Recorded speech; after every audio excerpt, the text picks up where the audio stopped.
नोएडा के 47वें स्थापना दिवस के अवसर पर और डॉक्टर सर्वपल्ली राधाकृष्णन की 48वीं पुण्यतिथि पर उन्हें याद करते हुए नोएडा स्थित मारवा स्टूडियो में a round table conference on education and globalisation कार्यक्रम का आयोजन किया गया। कार्यक्रम में देश विदेश से अतिथिगण ने अपनी उपस्थिति दर्ज कराई। इनमें डॉक्टर संदीप मारवा, डॉक्टर दिवाकर सुकुल, सतनाम देव छाकर, जेना चुंग, माइक बेरी, क्रिस्टोफर दारूवाला मौजूद रहे। एएफटी और आईसीएमईआई के संस्थापक डॉक्टर संदीप मारवा ने डॉक्टर सर्वपल्ली राधाकृष्णन की पुण्यतिथि पर उन्हें याद करते हुए कहा, शिक्षा जीवन की तैयारी नहीं, शिक्षा ही जीवन है। शिक्षा का अच्छा स्तर प्रदान करने में शिक्षक बहुत महत्वपूर्ण भूमिका निभाते हैं। जो कुछ भी हम अपने माता पिता और शिक्षकों से सीखते हैं, हमारे साथ हमारे जीवन भर रहता है। कार्यक्रम में उपस्थित अतिथिगण ने भी एजुकेशन और ग्लोबलाइजेशन पर अपने विचारों को साझा किया। कार्यक्रम में डॉक्टर सर्वपल्ली राधाकृष्णन की पुण्यतिथि पर उन्हें याद करते हुए doctor Sarvepalli Radhakrishnan forum poster सभी अतिथिगण द्वारा रिलीज किया गया।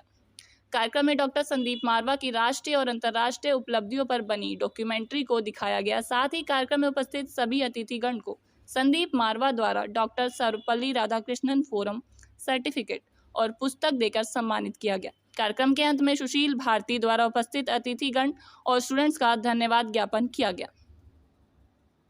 सर, आज का जो सेमिनार है एजुकेशन एंड ग्लोबलाइजेशन के ऊपर, इसके ऊपर क्या कहना चाहूँगा? सबसे पहले तो मैं आज नोएडा वासियों को 17 अप्रैल की तहे दिल से बहुत बहुत मुबारकबाद देना चाहता हूँ। आज नोएडा का फाउंडेशन डे है और 47 साल पूरे हो रहे हैं। सारा नोएडा खुशी से इस टाइम आज का दिवस मना रहा है।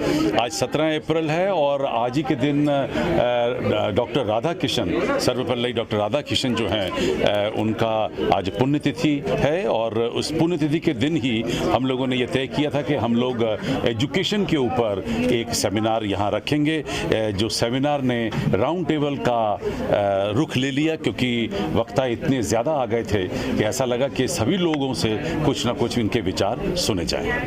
सर, किस तरीके से देखते हैं स्वामी राधाकृष्णन जी, सर्वपल्ली जी को अपने जीवन में आप? हकीकत तो ये है कि जब मैं छोटा था तो मुझे इतना पता चला कि मेरे नाना जी का नाम जो है वो राधाकृष्ण है और मैं गलती से सर्वपल्ली डॉक्टर राधाकृष्णन को अपना नाना समझ बैठा। मुझे लगा कि मेरी जो माँ है वो इन्हीं की बेटी है और शायद यही वजह थी कि मैंने इनके पूरे कैरेक्टर को, इनकी पूरी नीतियों को, उनकी सोच को अपने जीवन में उतारने की कोशिश की।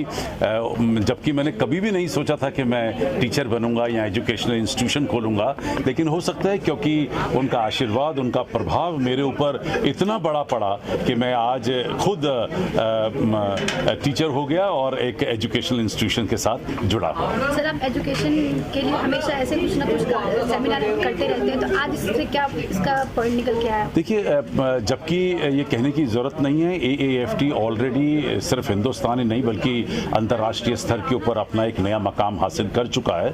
हम लोग तकरीबन 156 मुल्कों के साथ जुड़ चुके हैं। जहाँ तक फिल्म एंड कल्चर टूरिज़्म की बात आती है, हम लोग 145 मुल्कों से जुड़ चुके हैं। जब तक जहां एजुकेशन की बात आती है, तकरीबन 68 मुल्कों के सरकारों ने हमारे साथ हाथ मिलाया है और हमें अपना कल्चर एम्बेसडर नियुक्त किया हुआ है। और जहां मैं फिल्म निर्माण की बात करता हूं तो 100 से भी ज़्यादा देशों से फिल्म मेकर मेरे साथ जुड़े हैं, नए और पुराने, जिनको लेकर हम लोगों ने फिल्में तैयार की हैं। तो ये कहते हुए मुझे हर्ष हो रहा है कि एएफटी जो है दुनिया के पहले 10 सबसे बड़े फिल्म स्कूलों में आ चुका है और हम लोग अब यूनिवर्सिटी भी हो चुके हैं। हाल ही में सरकार ने हमें सेंटर ऑफ एक्सीलेंस का दर्जा दिया है, जिसकी भी मैं खुशी जो है पूरे अपने स्टाफ और स्टूडेंट्स के साथ मना रहा हूँ। ग्लोबलाइजेशन का सबसे बड़ा तात्पर्य ये है कि जो आज किसी भी संस्थान में पढ़ाया जा रहा है वो दुनिया के किसी भी मुल्क में जाओ तो वो लागू होना चाहिए। ऐसा नहीं, उसको फील होना चाहिए कि मैं लेट डाउन हुआ या मेरी एजुकेशन जो है बड़ी कमज़ोर है और मैं राष्ट्रीय और अंतर्राष्ट्रीय स्तर के ऊपर काम नहीं कर पा रहा हूँ, सीमित है उसकी एजुकेशन। तो नई एजुकेशन पॉलिसी के अंतर्गत बहुत सारी बातें लिखी और कही जा चुकी हैं। कई हज़ार सेमिनार सेशन हो चुके हैं, लेकिन बहुत कम ऐसे संस्थान हैं जिन्होंने नई एजुकेशन पॉलिसी को सामने रखकर उसको अपनाने की कोशिश की है। एएफटी तो खुद एक केस स्टडी है। 27 मुल्कों में भारत की इस नई नीति के साथ भी। और हम लोग जो पिछले 30 सालों से करते चले आ रहे हैं वो आज ज़रूरत है पूरे एजुकेशनल सिस्टम को कॉपी करने की। तो मुझे अच्छा लग रहा है ये कहते हुए कि AFT आज जहाँ ग्लोबलाइजेशन और एजुकेशन की बात आती है वहाँ पर एक लीडर नियुक्त होता है और देश के और दुनिया के बहुत सारे ऐसे संस्थान हैं जो AFT की तरफ नज़र उठा के देख रहे हैं कि जो AFT में हो रहा है वही बाकी दुनिया के बहुत सारे संस्थानों में होना चाहिए। सर, जैसे ग्लोबलाइजेशन के बहुत सारे एडवांटेजेस हैं तो इसके डिसएडवांटेजेस भी हैं, जैसे कि ये हमारे कल्चर को डिप्लॉय कर रहा है। तो क्या मानते हैं कि सच में हमारा जो इंडियन कल्चर है ये डिप्लॉय हो रहा है? नहीं, मैं इसके बिल्कुल विरुद्ध सोचता हूँ। मुझे ये लग रहा है कि क्योंकि ग्लोबलाइजेशन हो गया है और हमारी रीच दुनिया के 200 देशों तक पहुँच रही है तो हिंदुस्तानी जो कल्चर है वो 200 देशों में पहुँच रहा है। वो हम तो ये हमारे अंदर इतनी शक्ति होनी चाहिए कि हम जो किसी और कल्चर की जिसे आप बुराई समझ रहे होंगे उसे ना एक्सेप्ट करें, बल्कि अपने देश का जो कल्चर है उसको बाहर फैलाने की कोशिश करें। जब मैं ये कहता हूँ कि 145 देशों के बच्चे यहाँ आकर पढ़ चुके हैं तो मैं दावे से कह रहा हूँ कि वो 145 बच्चे जो यहाँ 3 महीने से लेकर और 3 साल तक के कोर्स करके गए हैं वो हिंदुस्तानी कल्चर को लेकर अपने मुल्क में गए हैं। वो मेरे ब्रांड एम्बेसडर हैं, मेरे देश के ब्रांड एम्बेसडर हैं, मेरे देश के कल्चर के ब्रांड एम्बेसडर बने हैं। और वो नमस्ते से लेके और पाँव लागू से लेकर और हमारे होली दिवाली के त्योहारों तक उन लोगों ने हमारी इन तमाम चीज़ों को सीखा है और आज अपने अपने मुल्कों में मना रहे हैं। तो कितनी खुशी की बात है कि सिर्फ किसी के आ जाने से इतना बड़ा प्रभाव नहीं पड़ता। आपको अपना अस्तित्व इतना ऊपर रखना चाहिए कि आपका प्रभाव उसके ऊपर पड़ जाए। ये सेमिनार एक ऐसा सेमिनार है जिसमें संदीप मारवाड़ी ने दुनिया भर के अच्छे स्पीकर्स को साथ लेके आए। सबसे पहली जो इसके अंदर जो विशेषता है वो ये है कि हमारे एक्स प्रेसिडेंट के ऊपर उन्होंने एक नया इनिशिएटिव शुरू किया है, क्योंकि it is not about education, it is about how we see the education. And there is a lot of difference between education and wisdom कि जो भी एजुकेशन है अगर वो विजडम में कन्वर्ट होती है तो वो रियल एजुकेशन है।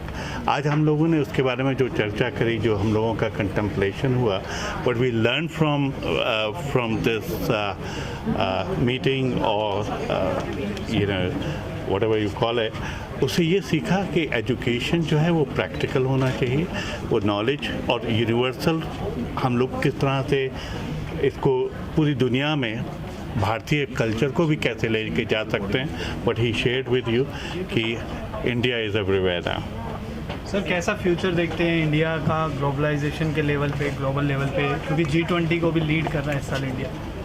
इंडिया का फ्यूचर बहुत ब्राइट है, क्योंकि इंडिया के जो फ्यूचर जो ब्राइट है उसका कारण आप लोग हैं, यंग, हमारी ये जो यंग जनरेशन है वो अगर अपनी वैल्यूज़ को नहीं छोड़ेगी, अपनी कल्चर को समझेगी, अपनी एजुकेशन वैल्यूज़ जो हमारी बेसिक फिलॉसफी है, दर्शन शास्त्र, अगर जब तक उसको नहीं समझेंगे तब तक उसको हम आगे नहीं ले जा सकते। And that's why we have a bright future. के बारे में क्या कुछ कहना चाहेंगे आप? देखिए, संदीप मारवाड़ी जी तो ऐसी शख्सियत हैं जो पूरे विश्व में जिन्होंने हमारे भारत का नाम बहुत आगे बहुत रोशन किया। तो टुडे के आज के सेमिनार के बारे में तो इतना कहना चाहेंगे कि जो हमारे मन में इच्छा थी कि ऐसी कई और चीज़ें जो घर के वातावरण में बच्चों को सिखाई जाए, right, and certain things like we understand कि if the right leaders come forward and put all the collaborations of the world together, एक प्लेटफॉर्म होता है ना जहाँ पे आप action speak louder than word को दर्शाते हैं, वो यहाँ हो रहा है।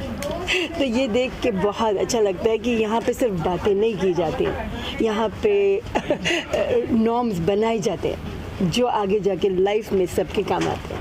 This is the main thing I think. Ma'am, education में कौन से ऐसे चेंजेस होने चाहिए, न्यू मॉडिफिकेशंस क्या आना चाहिए? I think, you know, when we talk about globalization and thing, people forget about the basic things. The education start at home. And I feel somewhere along the line, the parents are not educated enough to know how to educate the kids. क्योंकि parents को parenting नहीं आती है, तो I think कि सबसे पहले schools में there should be a regular session. एक स्कूल में जैसे क्लास होती है, एक स्पेशल टीचर हो जो क्लास में एक सब्जेक्ट की तरह पेरेंटिंग सिखाई जाए, ठीक है ना. एक पेरेंट्स को अच्छे से सिखाया जाए कि आप इनको रेस कैसे करते हैं. तो वो इकोनॉमिक जो प्रेशर है ना एक कंट्री के ऊपर कि आपके सिटीजन्स कैसे हैं, वो एलिमिनेट हो जाएगा. ठीक है, रिलेशनशिप्स आप दिखाएंगे, आप पेरेंटिंग सिखाएंगे. I think that is Actually, today, if you look at the world, it's very fractured. There's a lot of distraction.